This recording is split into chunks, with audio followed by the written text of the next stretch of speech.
Hey everyone, hope you're doing well. If you're using this to fall asleep, get cozy, and relax, don't forget to subscribe, and drop a comment letting me know where you're watching from. Alright? Let's get into the story.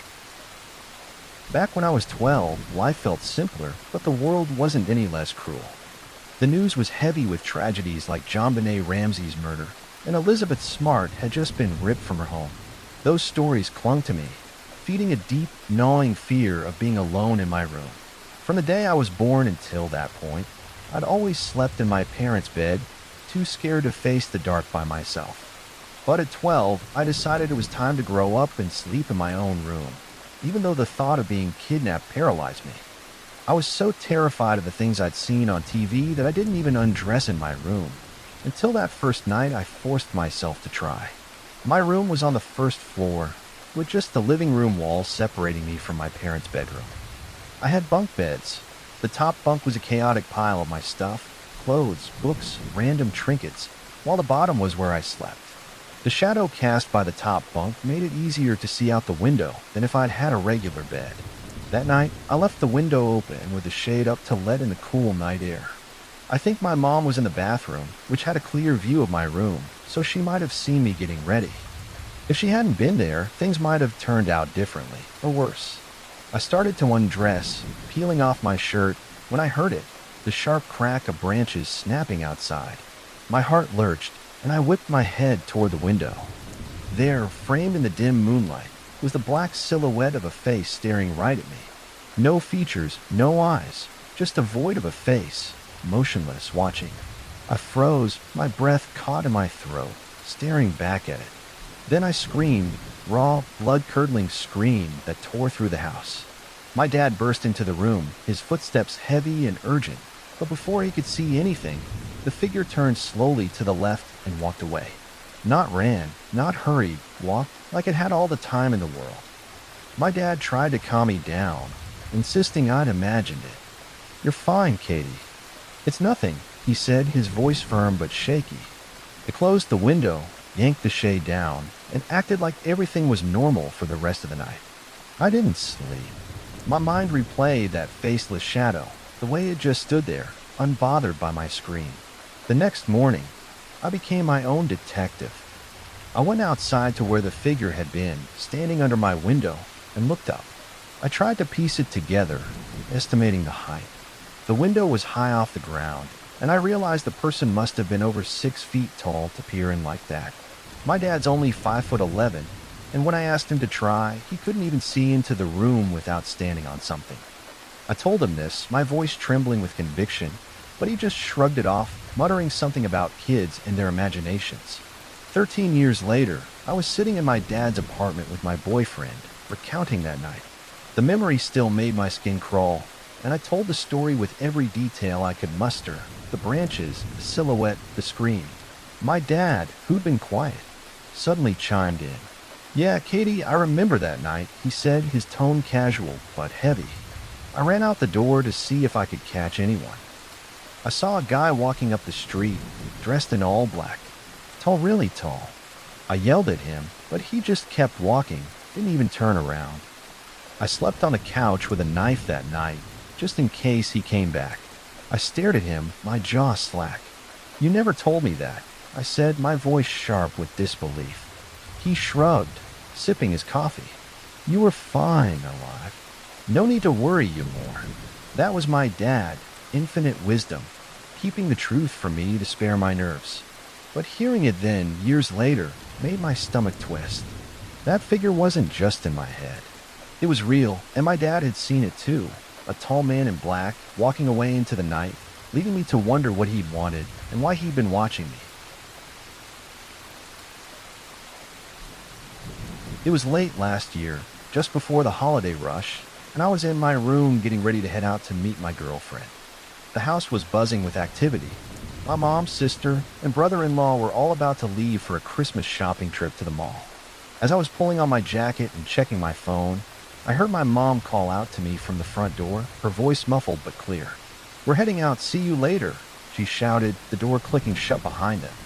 I glanced at the clock. It was about 10 minutes later when I stepped into the hallway to grab a towel from the linen closet to drop off at my girlfriend's place. I was halfway down the hall, towel in hand, about to close the closet door when I froze. From the back door, I heard it, my mom's voice again, calling my name. It was sharp, insistent, like she needed me to come to her right away. My heart skipped a beat. She wasn't supposed to be home. They'd left for the mall, and I hadn't heard the door open or the usual jingle of her keys. The house was silent except for that voice, echoing through the rooms. My dog, Luna, was sprawled on the couch in the living room, right across from where I stood in the hallway. She'd been dozing, her head resting on her paws, but at the sound of that voice, her ears shot up and she leapt to her feet. Her eyes locked onto me, wide and alert, but she didn't move. Normally, Luna loses it when someone comes home. She barks, wags her tail like a propeller, and bolts to the door to greet whoever's there. But this time, she just stood there, statue still, staring at me, then flicking her gaze toward the next room, around the corner from the hallway where I was rooted to the floor. My stomach twisted into knots. No one had walked through the door. No footsteps, no creak of the hinges, nothing. The air felt heavy, like it was pressing down on me, and my legs refused to move. I wanted to call out to ask who was there, but my throat was dry, and the words wouldn't come. Luna's stillness unnerved me more than anything. She wasn't barking, wasn't wagging, just watching, her body tense like she was waiting for something to happen. I stood there, clutching the towel, my pulse hammering in my ears. The voice didn't call again, but the silence that followed was worse, thick, oppressive, like the house itself was holding its breath. I don't know how long I stayed frozen, but eventually I forced myself to move. I crept toward the living room, my eyes darting to every shadow, every corner. Luna followed me with her gaze, but didn't budge from the couch. I checked the back door. It was locked, the deadbolt firmly in place. No one was there. The kitchen was empty, the lights off, the house as still as it had been when I'd heard the voice. I tried to rationalize it. Maybe I'd imagined it, or maybe the neighbors were outside and their voices carried. But Luna had heard it too. Her reaction wasn't something I could brush off. She jumped up, alert, like she knew something was wrong. I grabbed my phone and texted my mom, asking if they'd come back for something. Her reply came quickly. "Nope, we're at the mall." "Why?" My hand shook as I typed back. "Nothing, just checking." But I didn't tell her what happened. I didn't know how to explain it without sounding crazy. I left the house as fast as I could, locking the door behind me and practically sprinting to my car. The whole drive to my girlfriend's place, I kept glancing in the rearview mirror, half expecting to see something or someone following me. Even now, I don't know what scares me more, the fact that I can't explain what I heard, or the fact that Luna heard it too. That moment, that voice, it's burned into my memory, and every time I'm alone in the house, I listen for it, waiting for it to call my name again. About 2 years ago, in August 2014, my husband, who goes by Sco, and I made a big change. We left the chaotic hustle of Los Angeles, California, for a quiet life in a small town in Nevada. For safety and privacy, I won't name the exact place, but I can tell you the population was well under 900. We just welcomed our son, Julius, and decided that a slower-paced, small-town life was perfect for raising our family. Jobs were easier to find, living costs were lower, and the calm environment felt ideal for young parents like us. The only thing that gave me pause was how spread out everything was. Our nearest neighbor lived over a mile away. In an emergency, they'd be too far to help. Sco, on the other hand, didn't mind. He's a private guy, and the idea of a little seclusion suited him just fine. So we packed up and moved in on a sweltering summer day. This story happened just 2 weeks after we settled in. We were still unpacking boxes, trying to make the place our own. It was a warm Friday night around 11 p.m., and Sco was working the night shift as a security guard at the local bank in town. I was home alone with our 3-week-old son, Julius, who was colicky and fussy. That night, he was inconsolable, wailing no matter what I tried. Rocking, feeding, singing, nothing worked. I was exhausted, my nerves frayed from his cries, and I didn't know what else to do. I remembered that car rides always soothed him, but Sco had taken the car to work. So I decided to take Julius for a walk instead, hoping the fresh air and movement would calm him down. We had two dogs, Titus, a 2-year-old German Shepherd, and Dasher, our 4-year-old Maltese. They were fiercely protective of me and the baby, always on high alert at the slightest hint of trouble. Knowing they'd be with me made me feel safe walking out in the pitch dark, miles from anyone else, with a newborn strapped to my chest. I grabbed their leashes, slipped my phone and keys into my pocket, and strapped Julius into the baby carrier. His cries softened slightly as I moved, but he was still restless. I headed out the back door, making sure it was locked behind me, and started down a winding, unpaved trail that began just a few feet from our porch. The path led into a thicket of tall trees, about a 10-minute walk. I wasn't scared. I'd grown up hiking in places like Tangle Canyon and camping in Big Bear as a kid, so the outdoors felt familiar even at night. The walk seemed to work. Within a few minutes, Julius's cries faded to soft whimpers, and the dogs, who'd been tense while he was fussing, finally relaxed, their ears perked but their steps steady. I was just about to pass a patch of wild shrubbery and tall grass, right before the trail dipped into the firs, when I felt a tug on the leashes. I glanced back and saw Titus and Dasher frozen in place, staring off to the right of the path, their bodies rigid with attention. My stomach tightened. As a woman and a mother, that kind of instinct from my dogs set off every alarm in my head. I whispered softly, trying to coax them forward, but they barely budged. Dasher took a few hesitant steps, then stopped again, her fur standing on end. Titus let out a low growl, deep and menacing, which sent a chill down my spine. He was the gentler of the two, rarely ever growling, so this was bad. I hissed at them to move, my voice sharper now, but my heart was pounding. They crept forward reluctantly, their eyes still locked on something in the darkness. I was beyond terrified. I had no idea what was out there, and even if I did, what could I do? I was alone with a newborn, 2 dogs, and no weapon, no way to protect us. My mind screamed to turn back, to get home and lock the door. Forget this walk, forget the trail, forget everything.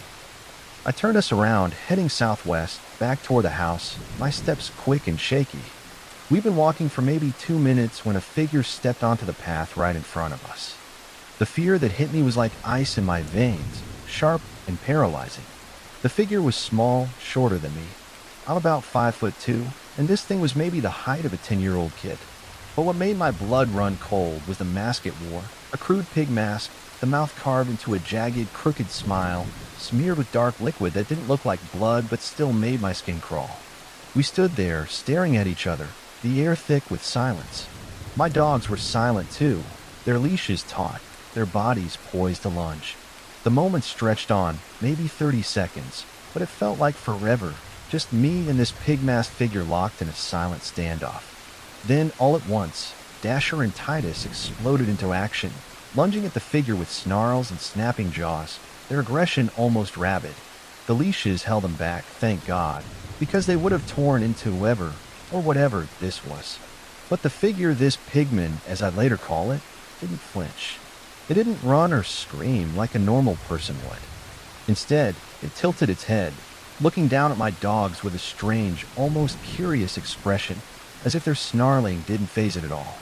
My heart was hammering, my mind racing for a way out. I glanced down at Julius strapped to my chest, and to my relief, he hadn't woken up or started crying despite the chaos. He was cooing softly, oblivious to the nightmare unfolding. Then Pigman's gaze shifted. It seemed to notice Julius for the first time, its head tilting slightly toward the baby. Something in that moment must have clicked, because it let out a weird, keening wail, a sound that wasn't human, wasn't animal, just wrong. Before I could react, it darted back into the tall grass, the stalks rustling as it moved deeper into the greenery. I didn't wait to see where it went. I turned and ran, hauling ass back to the house, my legs burning with adrenaline. I was still recovering from childbirth, with a baby strapped to my chest and 2 dogs pulling on their leashes, but I sprinted through the near-pitch darkness without tripping or falling. The 10-minute walk took me 3 minutes flat. When I got home, I slammed the door shut, double-locked it, and closed every window and curtain in the house. Titus and Dasher were still on edge, pacing the living room, their ears pricked for any sound. I sat on the couch, clutching Julius, who was miraculously still calm, and waited for Sko to get home. My hands shook as I checked the locks again, my mind replaying that pig mask, that crooked smile, that wail. My dogs were my saviors that night. Without them, I wouldn't have known something was out there until it was too late. If I hadn't brought them, I don't know what would have happened to me, to Julius. They got extra treats and love for months after that, and to this day, I never go outside alone at night. I still don't know who or what that pigman was. I don't know why it was there, what it wanted, or why it ran when it saw my baby. All I know is I'm grateful I got my son, my dogs, and myself out of there alive. That night changed me, and the memory of that mask still haunts my dreams. This isn't my story, but my mother's, and it's one that leaves a bitter taste in my mouth every time I think about it. It happened before I was born, back when she was living in a trailer park that became our first home. The place had a certain charm to it, with tidy rows of trailers and a sense of community, but it wasn't without its shadows. At the entrance to the park, there was a small post office on the right, next to a parking lot where residents could pull in to grab their mail. This story begins on one of those carefree nights when my mom, still young and unburdened by the responsibilities of parenthood, was driving home from a friend's house around 1 a.m. Since I hadn't been born yet, my mom was more relaxed, less weighed down by the caution that comes with having a kid. She decided to swing by the post office to check the mail, figuring it was on her way home. She pulled into the parking lot, noticing a car already parked there, its engine off. She didn't think much of it, maybe someone else had the same idea. She hopped out, dashed to the mailbox, grabbed the envelopes, and hurried back to her car, the cool night air brushing against her skin. Settling into the driver's seat, she glanced up and realized the other car was still there, just sitting in the dark. It struck her as odd, but she brushed it off. Maybe the driver was reading their mail or taking a moment before heading home. She waited, expecting the car to pull out, but it didn't. 5 minutes passed, the silence growing heavier. Finally, she decided to drive around it, maneuvering her car carefully to avoid getting too close. As she pulled alongside the other vehicle, the driver suddenly laid on the horn, a long jarring blast that made her jump in her seat. Her heart raced, adrenaline spiking as she caught a glimpse of the driver, a man, his face shadowed, sticking his hand out the window to flip her off. My mom's temper flared. She wasn't one to take nonsense lightly. But something about the situation, the late hour, the empty lot, the man's aggression, made her swallow her anger. She pressed the gas and pulled out of the lot, her hands tight on the steering wheel. As she turned onto the road, she heard the other car's engine roar to life. Her stomach dropped as she glanced in the rearview mirror and saw its headlights glaring behind her, so close it was practically kissing her bumper. The man kept honking, relentless, and she could hear him yelling, his voice muffled but furious, spewing curses into the night. He followed her all the way to our trailer, tailgating her so tightly she thought he'd ram her. My mom was freaking out, her mind racing with what to do. Looking back, she regrets not driving somewhere else, anywhere else, but in that moment, all she could think of was getting home to safety. She pulled into the driveway, her hands shaking as she fumbled with her keys. The man's car screeched to a stop behind her, and before she could think, she bolted out of her car and ran into the trailer, slamming the door behind her. She heard him get out, his boots crunching on the gravel, and then he was on our lawn, screaming. He called her a bitch, his voice raw with rage, hurling insults that echoed through the quiet park. My mom, trembling, rushed to wake my dad. Now, my dad's a big guy, the kind of man you don't mess with, broad-shouldered, imposing, with a presence that could silence a room.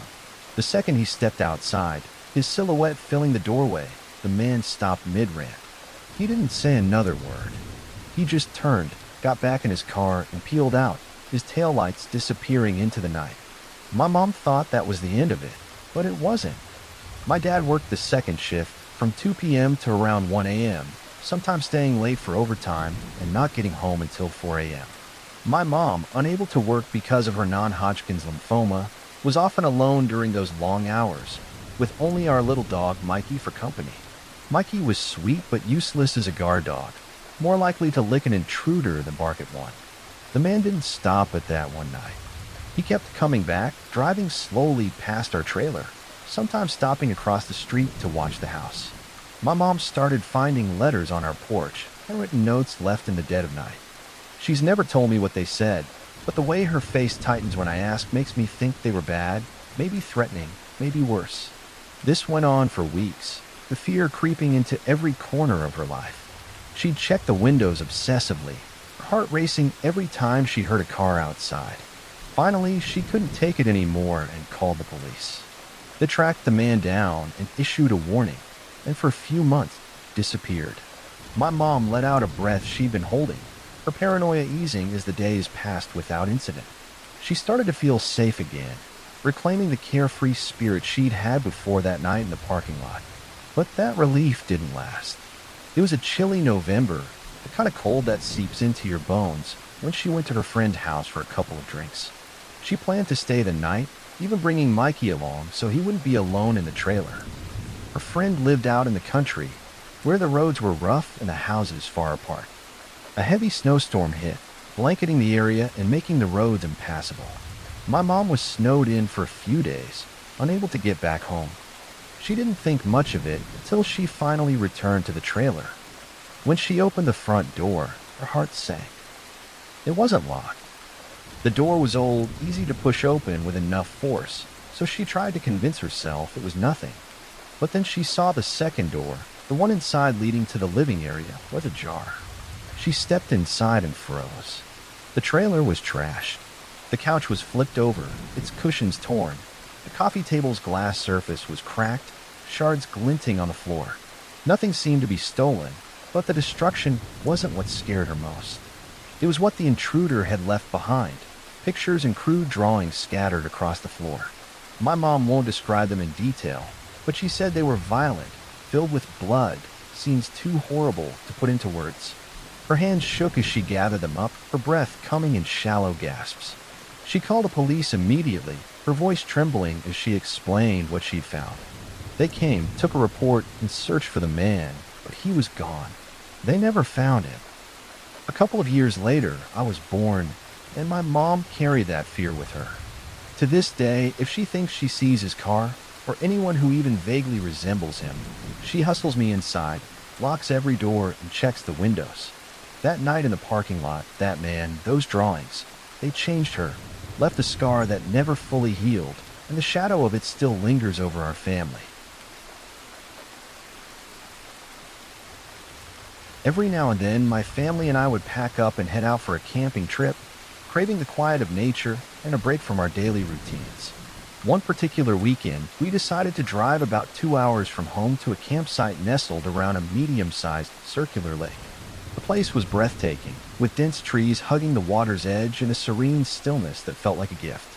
Since it was a Thursday, the campground was nearly empty, with only a handful of sites occupied, which made it feel even more peaceful.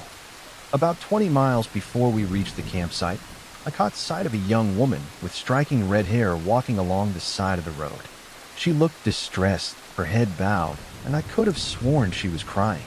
My heart tugged at the sight, but with my kids in the car, I hesitated, stranger danger and all that. My husband and I talked it over and decided we'd set up camp first, and then he'd drive back to check on her, just to make sure she was okay. We arrived at the campsite and got to work pitching our tent, arranging our gear, and settling in. The lake shimmered under the late afternoon sun, and the air smelled of pine and earth. Just before dusk, as we were finishing up, a car pulled into the site directly across the lake from us. A woman with red hair, the same woman I'd seen on the road, stepped out, accompanied by a dark-haired man.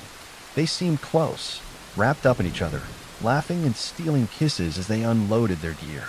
She didn't look upset anymore, her earlier distress replaced by a warm, almost giddy energy. My curiosity got the better of me, so I walked over to their site, my husband trailing behind, and struck up a conversation. I asked her why she'd been walking along the road earlier, and she explained with a shy smile. "Oh, we got into a fight," she said, glancing at the man. "I just needed some space, you know. But he came looking for me, so I guess he really loves me."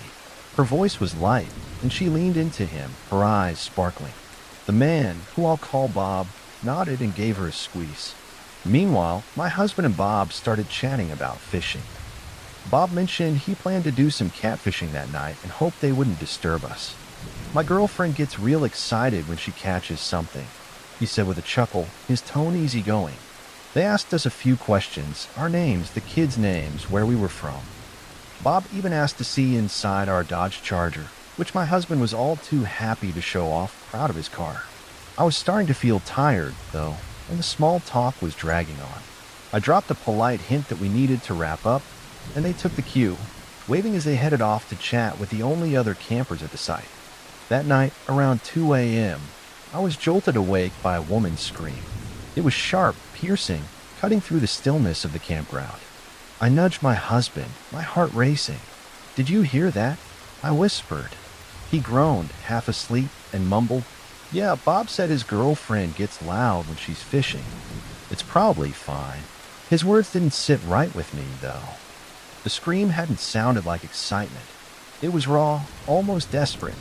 I slipped out of the tent, the cool night air prickling my skin, and peered toward the docks by the lake. The moonlight cast long shadows, but I couldn't see anyone. No figures moving, no lights flickering, nothing. The campground was silent again, and I tried to convince myself it was just the couple messing around. Still uneasy, I crawled back into the tent and lay there, listening for any more sounds. Later that night, I was stirred again by strange noises, rustling, then the faint beam of a flashlight sweeping past our tent. I held my breath, straining to hear more, and then there was a splash, like something heavy hitting the water. My mind brushed it off as typical camping sounds, maybe an animal, or the couple still out by the lake. I didn't sleep well after that, the unease lingering like a weight in my chest. At daybreak, I was ripped from sleep by more screaming, different this time, frantic and full of grief. Police sirens wailed in the distance, growing louder as they approached. I scrambled out of the tent, my pulse racing, and what I saw next I'll never forget. Taped to the side of our car with a note, scrawled with all our names, mine, my husband's, even our kids'. At the bottom was a single word I didn't understand, something cryptic and unsettling. I ripped it off, my hands trembling, and looked around. Bob and the red-headed woman's campsite was empty, their car, their gear, everything gone. Across the lake, the other campers were gathered near the dock, their faces pale as they spoke to the police. I ran toward the commotion, my stomach churning, and that's when I saw it, the police pulling a body from the water. It was the red-headed woman, her lifeless form draped in a tarp as they carried her to shore. The officers said her throat had been slit, her body dumped in the lake sometime during the night. My knees buckled, and I clutched the note in my hand, the words blurring through tears. We were questioned by the police, and we told them everything we could, the conversation, the scream, and no. But it wasn't enough. Bob, or whatever his real name was gone. Weeks later, I was going through photos from the trip, trying to piece together what had happened. I found one I'd taken of the kids by the lake, smiling for the camera. When I zoomed in, my blood ran cold. In the background, across the water, you could just make out Bob in his car, his face partially visible, staring in our direction. The realization hit me like a punch. He'd been watching us, maybe planning something even then. That note, with our names and that strange word, felt like a warning or a promise. The memory of that trip, of her scream, of her body in the water, haunts me still, a reminder of how close we came to something unthinkable. I've only shared this story with a few people outside my family, and it's only recently that I've been able to talk about it without my stomach twisting into knots. I wish I'd spoken up sooner, especially after learning a coworker had a similar encounter. I worked downtown standard 8 to 5 hours, with occasional overtime, but not often. On the day this happened, it was just a regular workday, and I left the office a few minutes after 5 p.m., the late afternoon sun casting long shadows across the city streets. The walk from my office building to the train station is short, just a few blocks, passing by a couple bars and back alleys. The worst I'd ever dealt with was the occasional homeless person asking for cash a bit too aggressively, but they never really bothered me. The train ride from downtown to the station where I park my car takes about 40 minutes, and if I'm lucky, I snag a seat instead of standing the whole way. That day, I got lucky, or so I thought. I found a window seat perfect for zoning out with my music. I was listening to a playlist on my iPad, earbuds in, when a train pulled into the next stop. 3 men boarded and took seats nearby. One sat right next to me, and the other two settled across from me, facing my direction. I didn't pay much attention at first, just kept my eyes on the window, the city blurring past. But I started to notice the guy next to me inching closer. He'd shift in his seat, his leg brushing against mine, and when I'd scoot away, he'd slide closer again. By the time I was pressed up against the window, my shoulder jammed against the glass, I knew it wasn't an accident. He had plenty of space on his other side, more than a few inches, but he kept crowding me. I was wearing sunglasses, which let me glance at them without being obvious. Every so often, one would say something too quiet for me to hear over my music, and all three would look at me, their eyes lingering. It was creepy, a kind of uneasy feeling that crawls up your spine and makes your skin prickle. I tried to stay calm, but my nerves were buzzing. I dreaded getting off at my stop, worried they'd follow me, but mine was the second to last station on the line, so I hoped the crowd would give me cover. When the train finally pulled into my station, I stood quickly, clutching my bag, and moved toward the door. The guy next to me reached out, his hand grazing my arm, but I was already moving, slipping through the crowd and onto the platform. My heart was pounding as I glanced back. They were getting off too, their figures weaving through the other passengers. I told myself it was a busy station, that they couldn't know where I parked, but the fear was real. For context, I park in the furthest lot from the station because it's free, saving me a few bucks each day. It's about a 7-minute walk, which is usually fine, but that lot is quiet, almost deserted in the evening. I'm not exactly in peak shape, working an office job, sitting all day, and indulging my sweet tooth left me about 30 pounds overweight. I hadn't exercised much since high school, where I ran track and played hockey.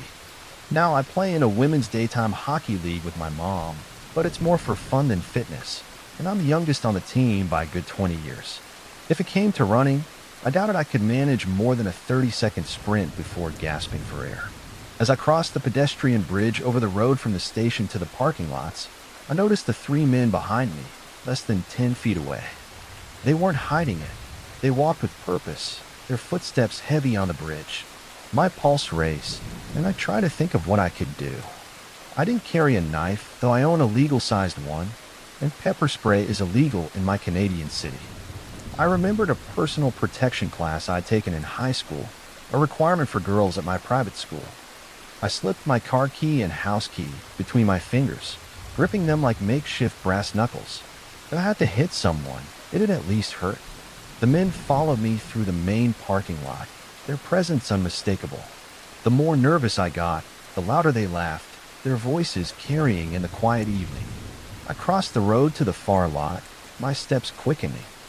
They had to pause for a couple cars to pass, which gave me a slight lead. I was halfway across the lot when I heard their footsteps again, pounding the pavement behind me. I broke into a run, my lungs burning, my bag bouncing against my side.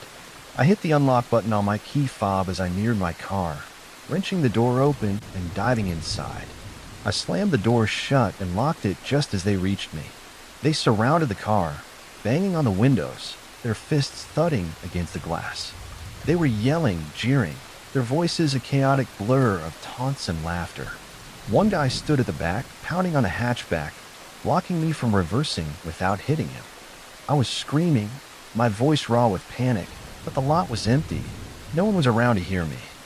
I didn't know what they wanted, but I knew it wasn't good. My hands shook as I gripped the steering wheel, my mind racing. I thought about the screamer my mom had given me for protection, but it needed a new battery, so I hadn't brought it. Then it hit me, when you're being attacked, you don't scream for help. People ignore that. You scream fire because everyone wants to see a blaze. I slammed my hand on the car horn and triggered the alarm. The sound was deafening, a shrill wail that echoed through the lot. It was so loud inside the car I thought my eardrums would burst, but it worked. The men flinched, stepping back, their faces twisting in surprise. I saw people entering the lot, drawn by the noise, their heads turning toward my car. The men noticed too, and they bolted, running back toward the train station, their figures disappearing into the dusk. I drove home sobbing, my hands trembling on the wheel, the adrenaline still coursing through me. The next night, I started working out. I've exercised almost every day since, determined to never feel that helpless again. I've lost 20 pounds and gained muscle, but the bigger change was mental. The encounter shattered me, amplifying anxiety I'd struggled with for years. I ended up quitting my job, unable to face the train ride or the walk to that lot again. If those cars hadn't delayed them at the road, if I'd run a little slower, if I'd fumbled a lot, it could have ended so differently. I still carry that fear, a constant reminder of how close I came to something I can't bear to imagine. In 2008, at the age of 20, I took a big step. I moved out of my parents' house with my 2-year-old daughter, determined to prove I could stand on my own. It was a bold move, maybe even a reckless one, but I was stubborn and wanted to show the world and myself that I wasn't just leaning on my parents because I couldn't hack it. I found a place in a vibrant part of town, right next to the university campus, in an artsy district filled with galleries and cafes. The neighborhood was stunning, lined with grand Victorian homes that sold for over $1 million, their wraparound porches and stained. The apartment I rented was in a small building tucked among these beautiful houses, and the area felt safe and welcoming. The neighbors were friendly, the streets quiet, and the community had a tight-knit feel, with an active neighborhood watch. In the 2 years I lived there, the only trouble was a single incident of car break-ins, and even then, it was just unlocked vehicles, no smashed windows, no real damage. It was the kind of place I'd always dreamed of living in, despite the inconvenience of being a 15-minute drive from the suburb where my parents lived. I worked nights, and my mom often babysat, so I spent a lot of time shuttling back and forth. This story starts near the end of my second year there, around May 2010. I was outside on a warm spring day, cleaning the tall windows of my ground floor apartment and wiping down the cheap black iron patio furniture I picked up from Target. The windows were high, and since I'm short, I had to stand on one of the chairs to reach the upper panes, stretching my arms to scrub away the grime. That's when I noticed something odd, a single set of lip prints on the glass, way up near the top, too high for me to reach without the chair. I frowned, annoyed, assuming some drunk friend of a neighbor had stumbled over during a party and planted a kiss on my window. It seemed like the only logical explanation. Who else would be out there, pressing their lips to my glass? I made a mental note to keep an eye out for more prints, but they never appeared again, which cemented my theory about the drunken neighbor. Now here's where I cringe at my own naivety. Looking back, I know I was young and dumb, but even that's no excuse. Because of how safe the neighborhood felt, I often left my blinds open at night. My apartment was laid out in an L shape, the living room, kitchen, and bedroom in a straight line, with the bathroom off to the side of the bedroom. My daughter's bed was closer to the interior wall, while mine was at the far end, right by the window. I love how the morning light filtered through the trees, casting dappled patterns across the room. It was beautiful, and I looked forward to waking up to it. But leaving those blinds open was a mistake, one that makes me want to curl up in shame. There's more. My daughter, who was 4 by then, sometimes slept in my bed at night. She'd crawl in, her little body curling up next to mine, and I didn't mind until around the 4th of July when she stopped. When I asked why, she said something that sent a chill through me. The tall man watches me sleep. I don't like it. My daughter was known for saying creepy things. She once told me about a ghost baby pig named Baby Pig Ghost who was sad because people tore him apart, and how other ghost pigs wanted to hurt me. So when she mentioned the tall man, I chalked it up to her vivid imagination. It was unsettling, sure, but I didn't think there was an actual man watching us. Still, her words stuck with me, and to ease her fears and my own growing unease, I started closing the blinds at night. Most nights, I was up until 3 or 4 a.m. anyway, thanks to my work schedule, so I figured we were fine. But then came the night that changed everything, the one that sent me to therapy and turned me into the most paranoid person I know. It was early August, and I'd gone to bed earlier than usual, exhausted from a long shift. My bedroom door was open, as always, and the blinds were down and closed, though the string was finicky, leaving a 2-inch gap between the bottom of the blinds and the windowsill. The apartment was dark, all the indoor lights off, but the patio light outside cast a faint glow through the window. I woke up randomly, my eyes blinking open in the stillness. I reached for my phone to check the time, 3:07 a.m. I groaned, annoyed, knowing I'd struggled to fall back asleep. As my eyes adjusted to the dim light, I looked toward the living room, and that's when I saw it, the silhouette of a tall figure outside my window, visible through the gap in the blinds. He was completely still, a dark, looming shape against the patio light. My heart stopped, my breath catching in my throat. I stared, frozen, trying to convince myself I was imagining it. That was just a trick of the shadows. But then he moved. He sat down in one of the patio chairs, the faint creak of the metal making my skin crawl. I was paralyzed, every muscle locked in terror. I wanted to grab my phone to text or call for help, but I was terrified he'd see the glow of the screen or hear me whisper. He sat there for what felt like an eternity, motionless, and I started to doubt myself again, thinking maybe I was seeing things. Then he stood up, stepping closer to the window. He paused, his silhouette growing larger, and leaned down, his face pressing close to the glass, peering through that 2-inch gap. He stayed there, bent over, his head unmoving, for an impossibly long time. I squeezed my eyes mostly shut, terrified that if he saw me looking at him, it'd set him off, make him break in. Finally, he straightened up and walked out of view. My heart was still pounding when I heard the screen door creak open, the sound sharp in the quiet. I held my breath, praying he wouldn't try the knob, but the door was locked. Thank God I wasn't that careless. Then I heard the screen door shut again, and after that, nothing. No footsteps, no shadow returning to the window. I checked my phone again, my hands trembling.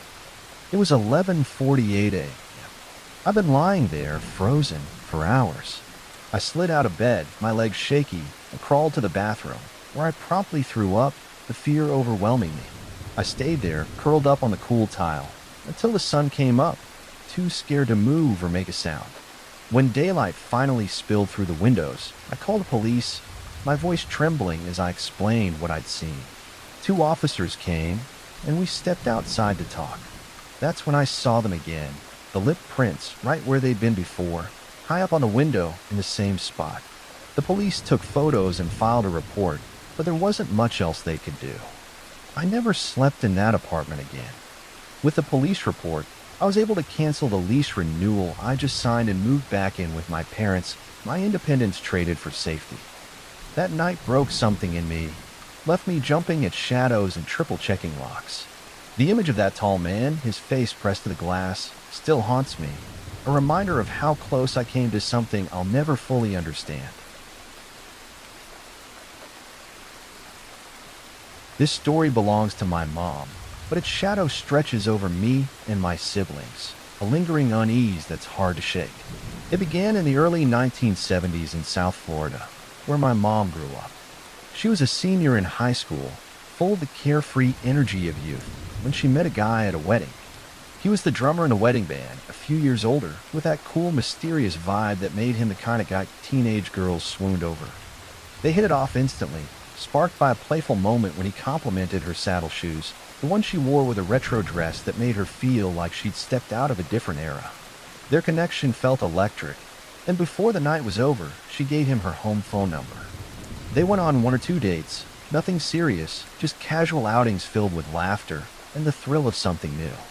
He'd call her regularly, and she'd sit on the kitchen floor, the phone cord stretched taut, chatting about music, school, and whatever else came up.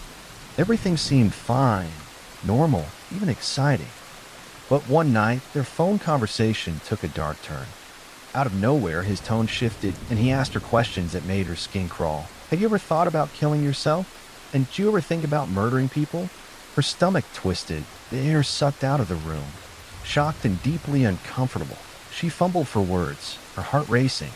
She ended the call as quickly as she could, her hands trembling as she hung up the receiver. That was it. She cut off all contact, refusing to answer his calls or see him again. As far as she was concerned, he was out of her life for good. Or so she thought. Fast forward to 2012.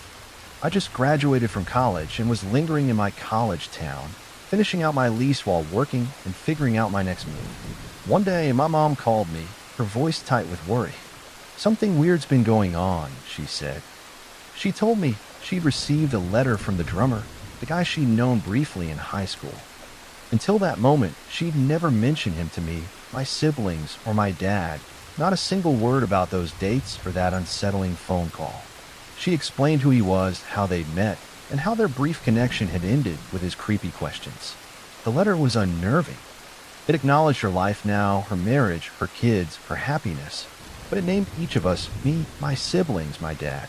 He even mentioned where my dad worked. My mom was rattled, her voice shaking as she read parts of it to me over the phone. She had no idea how he'd found her. After high school, she got to college in another state where she met my dad. They married quickly, graduated, and moved to yet another state, then another after my two sisters were born. Her married name was different, her life disconnected from that South Florida girl in saddle shoes. She'd never been on social media, and when she had us, she stopped working, so her name wasn't floating around online. If you Googled her, you'd find nothing. But somehow, this man had tracked her down decades later and knew intimate details about her family. Then she mentioned something else. Her college's alumni association had contacted her, saying a man had been calling on and off for months trying to get her contact information. They hadn't given it out, bound by privacy policies, but the calls were persistent. When she told me his name, a chill ran through me. I'd seen it before, on a Facebook friend request and a Twitter follow request. So had my siblings. We'd all brushed them off as random, but now it felt like pieces of a puzzle snapping together. Mom, who's never touched social media, asked me to dig into his online presence. I started searching, my fingers flying across the keyboard as I pulled up his profiles. I found a MySpace page and a Reverb Nation account filled with his music, terrible, low-quality recordings that sounded like they were made in a garage. One song stood out. It was called Victoria, my mom's name. The other tracks had generic titles like Summer's Day, but this one was personal. I sent her the link, and though the audio was rough, the lyrics were clear enough to make her blood run cold. He sang about her saddle shoes, her beauty, details from their brief time together 40 years ago. These weren't old songs. They'd been recorded recently, the timestamps fresh. My mom freaked out, her voice trembling when we spoke next. How could he still be thinking about me after all this time? She asked, her fear palpable even over the phone. I kept digging, my curiosity mixed with dread. I found a website he created, dedicated to freeing Amanda Knox, the woman accused of murdering her roommate in Italy. At the time, it seemed alarming, though I've since learned her innocence is plausible, so I don't dwell on that part. Still, it was bizarre, another red flag in a growing list. My dad, when Mom told him everything, didn't seem fazed. He's always been the calm one, shrugging off things that would send others into a panic. But my mom was different. She was terrified, refusing to stay home alone after learning this man knew their address. She confided in a family friend, a private investigator, who offered to look into the guy. What he found only deepened the mystery. The man had changed his last name and moved across at least 5 states in the past 20 years, living under different aliases and working wildly different jobs. A musician here, a salesman there, a handyman somewhere else. There was no clear pattern, no stability. The investigator couldn't do much since the man hadn't made any direct threats and had no criminal record, but the name changes and constant relocations were troubling. To this day, he still pops up, sending friend requests to me and my siblings. His profile picture is always slightly different, but unmistakably him. My mom remains on edge, her paranoia flaring whenever a strange car lingers near the house or an unfamiliar name appears in her mailbox. I've thought a lot about who this man might be. Part of me wonders if he's dangerous, maybe even a serial killer, his obsession with my mom a piece of a larger, darker puzzle. But another part of me hopes he's just a sad, lonely man, mentally unstable and fixated on a fleeting moment from his youth. If that's the case, I hope he gets the help he needs. Either way, the fact that he found us, that he knows our names and where we live, keeps me looking over my shoulder, wondering if he'll ever stop watching from the shadows. I'm a 32-year-old guy, over 6 feet tall, weighing about 180 pounds, and my life's been a mess lately. I'm in the middle of a divorce, and my soon-to-be ex-wife moved out of our house a while back. I put the house up for sale and relocated to an apartment, trying to start fresh.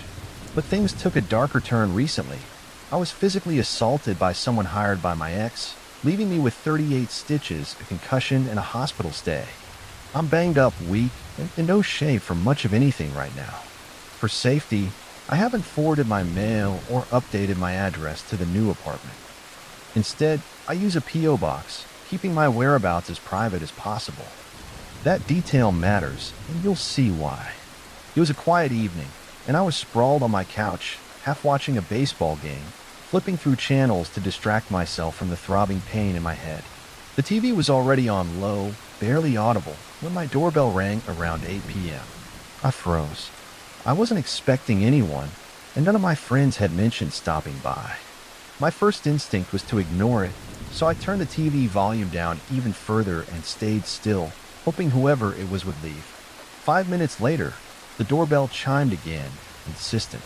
My heart picked up, but I forced myself to move, tiptoeing to the door to avoid the creaky floorboards near the entrance.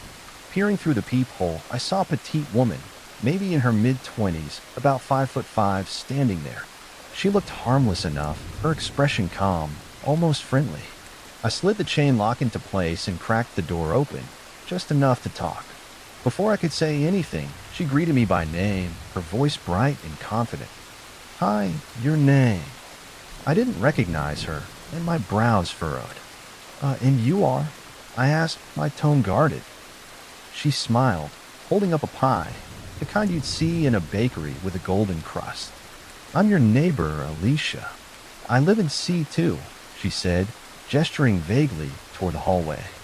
C2 was the apartment across the hall and one over, diagonally to the right. I glanced past her, noting I could see the door to C2 from where I stood. Something felt off, but I couldn't place it. Hesitantly, I undid the chain, took the pie, and looked down at it, the warmth of the dish seeping through the foil. "How do you know my name?" I asked, my voice sharper now. She let out a giggle, high-pitched and almost too cheerful. "One of your pieces of mail accidentally ended up in my box," she said, waving an envelope in front of me.